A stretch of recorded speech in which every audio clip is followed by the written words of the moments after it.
Hello everyone, welcome to MK Learning. In this video, I will tell you about the actions a person do while sleeping. Let's start.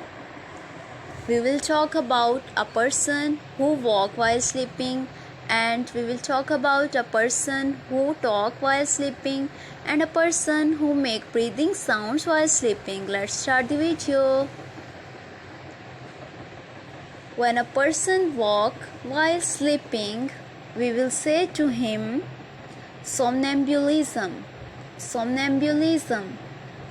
Just for example, I have a sentence for you. I always suspect that I have somnambulism. The next one is one who talk in his sleep.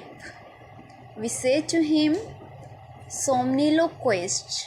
Somniloquist. Just for example, I have a sentence for you. He is somniloquist. And the last one is when a person make a sound while breathing in his sleep, we say snores.